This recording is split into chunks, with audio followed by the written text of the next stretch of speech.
हिंदू से मुसलमान बनने वाले प्रमुख हस्तियों में पहला नाम आता है महात्मा गांधी जी के पुत्र हरिलाल का। हरिलाल की इच्छा हुई विदेश जाकर पढ़ने की, पर उन्हें मना कर दिया गया।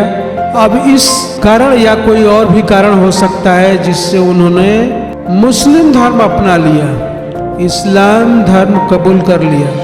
हालांकि बाद में वो फिर हिंदू धर्म में आ गए, पर उनकी कुछ बुरी आदतें स्वयं गांधी जी ने भी अपने पत्र में जिक्र किया है, जैसे शराब पीने की आदत से लेकर और भी बहुत सारी चीजें। सत्य अहिंसा के इस पुजारी ने अपने पुत्र के बारे में जो पत्र लिखा है वो सार्वजनिक है उनकी जीवनी में। कभी मैं उस पत्र को पढ़कर सुनाऊंगा। अभी सिर्फ यही कहना है कि गांधी जी के पुत्र हरिलाल ने इस्लाम धर्म कबूल किया था।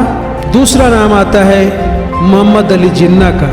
जिन्ना के दादा एक धर्मपरायण हिंदू प्रेमजी भाई मेघजी ठक्कर थे। 19वीं शताब्दी के आरंभ में प्रेमजी मछली पकड़ने के व्यवसाय में शामिल हो गए और फलस्वरूप उनकी घोर परंपरागत वैष्णव जाति ने उनका सामाजिक बहिष्कार कर दिया।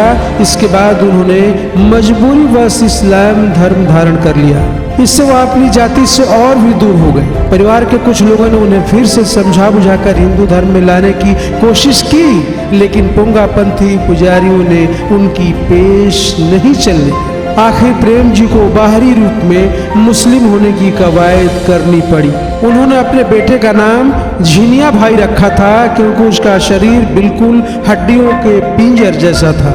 तो इस्लाम धर्म कबूल करने वाले ये दूसरे हिंदू हुए फेमस शख्सियत। और तीसरे ये भी कहा जाता है कि फारूक अब्दुल्ला की फैमिली भी, पूर्वज भी पहले हिंदू ही थे। चौथा नाम आता है ए आर रहमान का, जिनका असली नाम था दिलीप शेखर। दिलीप के पिता की मौत लंबी बीमारी के बाद हो गई थी। परिवार बहुत परेशान था। परिवार के हालात भी कुछ खास अच्छे नहीं थे। दिलीप की बहन बीमार हो गई थी।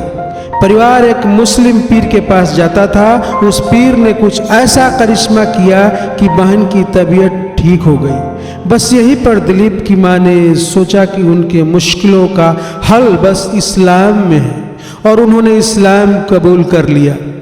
अब जब धर्म बदल लिया तो जाहिर है नाम भी बदल जाना था। करीब 80 के दशक की बात है। परिवार एक ज्योतिषी के पास गया। माँ उस हिंदू ज्योतिषी से अपनी बेटी की शादी के बारे में पूछना चाहती थी, लेकिन उस ज्योतिषी की रुचि इसमें ज्यादा थी कि आखिर ये लड़का कौन है। दिलीप अपना नाम बदलना चाहते थे, तो ज्योतिषी ने उन्हें 2 नाम सुझाए, एक अब्दुल रहीम और दूसरा अब्दुल रहमान। लेकिन फिर उस ज्योतिषी ने कहा कि तुम्हारा नाम अब्दुल रहीम रहमान होना चाहिए। रहमान नाम दिलीप को भा गया, लेकिन उन्होंने अब्दुल की जगह उसे अल्लाह रखा कर लिया और वहीं से दुनिया को मिला ए आर रहमान, यानी अल्लाह रहीम रहमान। नसरीन मुन्नी कबीर की किताब या Rahman the spirit of music में रहमान कहते हैं कि एक हिंदू ज्योतिषी ने मुझे मुस्लिम नाम दिया।